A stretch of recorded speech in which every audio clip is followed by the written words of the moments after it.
Hi and welcome back to my channel. Today I will be creating a spooky cabinet from trash. I had an old picture frame that I wanted to upcycle. So what I did, it's a 16 by 24, it's a poster size. So I just cut 2 pieces of cardboard scrap and I just made my design. I knew I wanted somewhat of an arch at the top. So now I'm taking my ruler and I'm measuring about 1 inch around the perimeter of the box because that is the width of the actual frame that'll be underneath. So in addition to making the 1-inch border, I did go ahead and I freehanded my own design here of just some spider webs. I messed up a little, but it was okay because I was just going to cut out this negative space. So I took my utility knife and I just cut away all the negative space to reveal my spiderweb design. Now, being that it's only 1 layer of cardboard that I used, it was a little too flimsy, so I did go ahead and I doubled that up. So I just traced the design again, as you see here, and then I'm going to stack that. I'm going to stack what I already cut on top of the 3rd piece I cut, and I'm going to tape that together so it does not shift in the process. So I just take my brown tape and I'm going to tape around the perimeter, and then I'm going to go in and I'm going to cut out the negative space again with my utility knife. As you will see here momentarily, I show you my pen, which I don't know why I stuck up my pen, but it was supposed to be my utility knife to let you know that I will be cutting out the negative space. So yes, once I did that, there you go, there's a pen. I didn't end up tracing it. I think that's why I picked up my pen, but I did use the utility knife. It made more sense than to add a 2nd step. So this is just the progress here. So I'm just taping those 2 pieces together, and every little nook and cranny, I'm taking my brown tape, as you can see here, the rough edges, and I just make it nice and smooth by putting strips of tape. And I do that for a while until everything is fully covered and the 2 pieces are adhered together. Now, if you are wondering why I had a 3rd design cut out or a 3rd piece of cardboard, I initially was going to use that for the back of my project, and I did not do that. I actually just used the top of it, and you will see where I use the top a little bit later on. So now that I have everything completely cut out and everything is taped now together, you have this smooth design, somewhat smoother than what it was, and everything's adhered together. Now here I'm setting that aside, and then I'm going to work on the base, so the actual frame. I don't know if you'd call it the base, but this is the cabinet portion that I'm working on. So I took my poster frame, I removed the plexiglass, the backing, everything, and I cut to size out of cardboard as well some pieces of shelf, like 2 shelves, which in hindsight, I wish I would have done 3 shelves, but here we are. That's just what I ended up doing. So what I did here with these wooden blocks, and I spaced those out, the reason why I'm putting the wooden blocks is it creates more support for the cardboard structure that I will be building out around the perimeter of this frame. If I didn't do that, then the cabinet would be way too shallow, and of course it wouldn't be a cabinet. I mean, I guess a very shallow cabinet, but I wanted something, I think for my shelves I did about 2 inches for the width, so I wanted it to project out by 2 inches. So that's why I have these wooden pieces. So I took 2 pieces of cardboard again, cut to size. Now these 2 are going at the top and bottom of the frame, and I measured the height on both sides and then the width across. So you'll see here how that and I scored it too, So once you bend it, so it's not fully cut through the cardboard, but it's enough where I can bend it nicely. See, so I have everything secured down. I have the height there, and then the width on top of the frame, and then I have the height on the other side, which is a little bit shorter. So I go ahead and I'm just going to secure that with some hot glue, actually super glue and hot glue. And I take my other piece that's cut to size and I do that for the opposite end.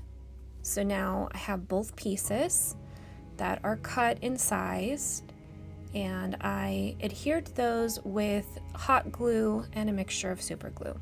Now I'm doing the same thing for the longer pieces on the other two sides. So I measured both the height and then the width that goes across. I hope I'm making sense. I'm trying to explain this the best way that I can. But this is just the method that I came up with to, like I said, create more depth for the cabinet. So, and this is my first time doing any of this. So as with so many of my creations, this one is an experiment. And here we go. So I have both pieces measured out, adhered on, and the little end caps that we're showing with the wooden beads, I just placed little strips of cardboard on those, so it was no big deal. Now I'm taking the backing, I'm flipping the piece over, I'm taking the backing, and that will be adhered to the back instead of from the inside if it was an actual, used as a picture frame. So I just need to remove those little prongs, and I'm going to take my little tool and I'm going to remove those little pegs there. I don't know what those are called, but so I'm just popping those off, and it's not going to be completely smooth. I tried to sand those down a little bit, but I couldn't get them completely sanded. It's on the back, so it's not a big deal. And I won't show you the full process, but I'll show you the final reveal here. So I did glue everything down, so there is a layer of glue underneath there, but now I'm also going to go back over every single thing with tape, as I do a lot if you've seen any of my previous videos. So now everything is fully coated. And that third piece I was telling you about, I didn't use it fully, but I did use the top portion, and I glued it at the very top before I covered that with the tape as well. So now I have my door, and which still is a little flimsy in hindsight. I wish I would have done 3 layers of the cardboard, or at least strips of, not strips, but pieces maybe of wood, more narrow pieces of wood, say popsicles or something of that nature, between the 2 pieces of cardboard before I taped everything together. That way it probably would have made it a little bit more sturdy, but in the end result it actually worked out fine. I wanted the door to be a little bit more lightweight compared to the actual cabinet itself. So what I'm doing here is I'm taking my 2 shelf pieces, and to create more structure for them, I'm taking these squared, dowels that I have here, and I'm just putting those sized. I sized them, put them in the corners and then underneath as well to create more support for the shelves. Now I'm not putting anything heavy on these shelves, so the wooden dowels and this whole process, it worked out perfectly. Now I'm taking my glue and paper towel mixture, and I'm going to go ahead and coat the whole thing. And once that's coated, we'll proceed on with doing the same thing with the door. But for now, I'm just showing you a little piece of me doing it here.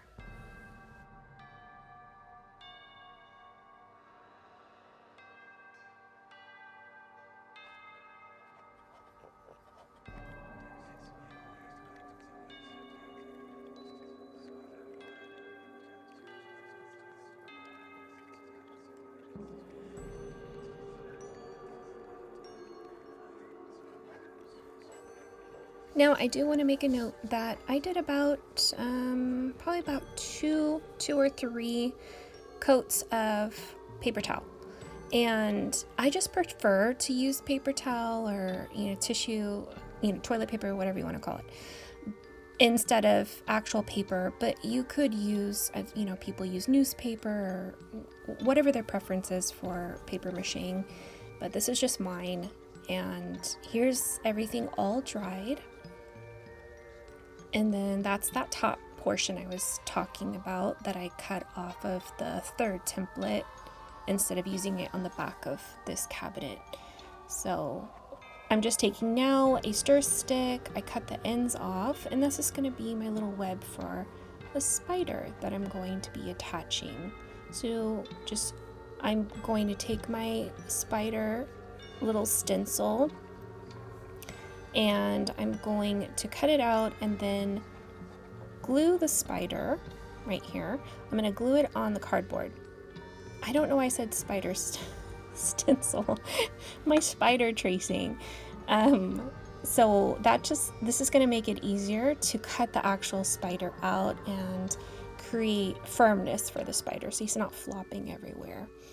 And then I'm just going to take the same glue, watered down glue mixture, and coat everything with paper towels for the door.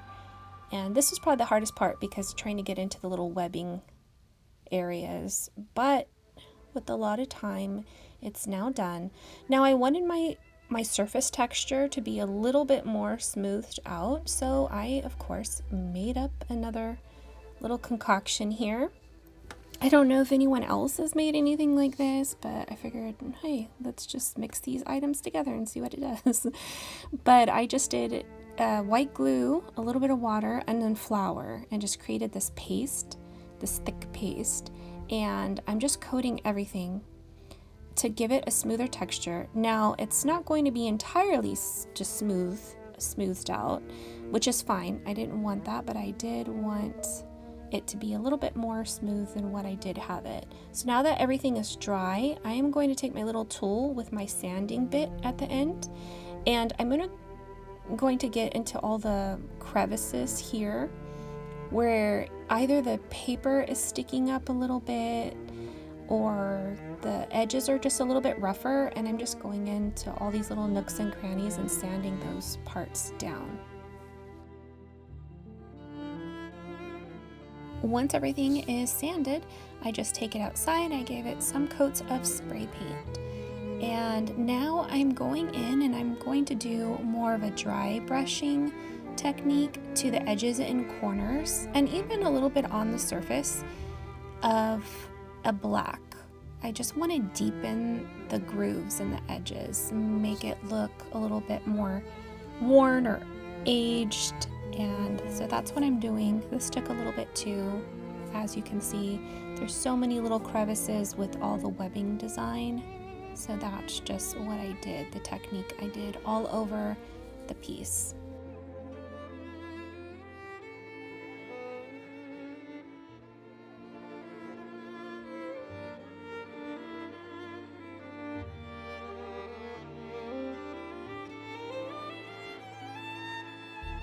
After I complete this technique on the door and on the actual cabinet, now it's time for the plexiglass and sizing it to the door of the cabinet. So a big thank you to my husband for running out and grabbing me this huge plexiglass for this project. I appreciate him so much. So for this, I'm just going to take a whiteboard marker and I'm going to trace around the actual door, and then I end up cutting it out with my scissors.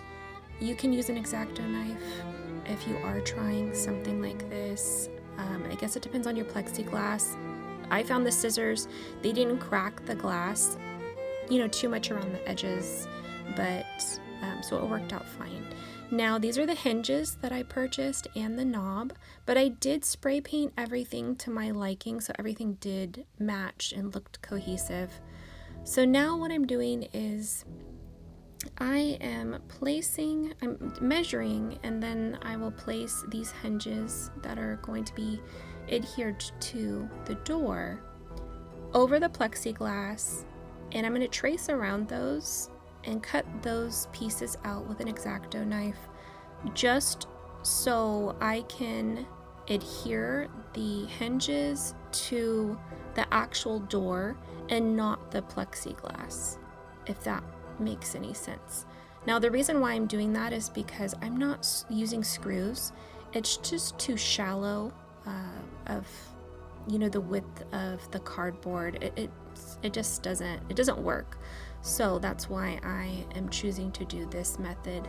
Now, the other part of the hinge does get screwed in to the actual cabinet. You will see that shortly. And I did have a terrible time with trying to do that.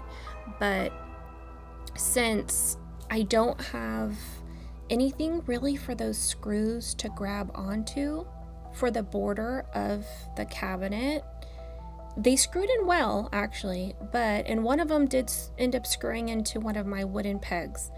But I did use a little bit of super glue to make sure that those screws were not going to go anywhere. So it is very secure. Now here's my door handle, and my cabinet does not stay closed, so that's what we need it to do. But first, we have to screw in the door handle. So I'm just taking my little tool, my little drill here, and I do have to switch to my bigger drill with a bigger bit because this was a little bit too small for my screws that I was going to be using. So here I had to flip it over or from the inside and drill bigger holes. And thank goodness I'm a little pack rat and I save all my little screws from various things that I never need, because the screws that the handle came with were entirely just way too long and I have no way to cut down the screws. So I did end up finding some short screws that worked perfectly for this. And I did end up drilling a little bit into the plexiglass here. So this worked perfectly. And I'm just screwing those into place so we have a nice secure handle. But as I mentioned, the door does not close, so I make it a magnetic closure so the door stays shut. So what I did here is I just placed where I needed the magnet to go, and then I traced around it, and then I'm just taking my little X-Acto knife and I'm cutting the hole out, and then I just take the magnet, the other magnet, and I just glue that into place. And so as you can see here, now it stays shut. So that is a plus. So now I flip it over and I need to drill in areas. Now I'm actually drilling within the actual frame. So this is good because it's nice and secure. It's not like I'm drilling into the cardboard and there's, you know, it doesn't have anything to latch on to like the screws. So this piece I just had left over from a different frame I had thrifted, and I didn't need this wire hanger on the back, and so I just kept it though for future use. So I did end up going with this option. Now I must say that I should have probably used 2 sawtooth hangers on either side drilled in for a little bit more support. Now I don't plan on opening up this cabinet, and now I'm drilling out those little holes so I can screw my little hanging wire into. I'm not planning on continuously opening up this cabinet, but when I do open it, I have to hold the left side of the cabinet when I'm opening up the door with my right hand. Just because if not, since it is hanging on this wire, it does tilt as you're displacing the weight. When opening up the door, it will tilt a little bit. So if I would have used sawtooth hangers behind it, I wouldn't have had that problem. But it honestly, for me, it's not a big deal. Now, you know, I'm just learning here as I go, and I'm just sharing my little tips with you all. If this is something that inspires you or you want to try on something, but yeah, this was all a learning experience for me. In the end, I think everything turned out well. I learned a lot and stuff that I probably would have done differently, but I hope my tips are helpful if you do try something like this. But here's the final reveal. I'm excited to share, and here it is. Now, this is going to display our little one's trinkets and such. Now this is just a look at the inside with nothing in it. See my little Spidey there. It's a little hard not to get everything reflective with the plexiglass, but I just love the look of the little hinges and how everything came together. Now when you open it up, since she didn't want her items shown online, which I respect completely, I just went around our home and just started collecting stuff that I have made over the years.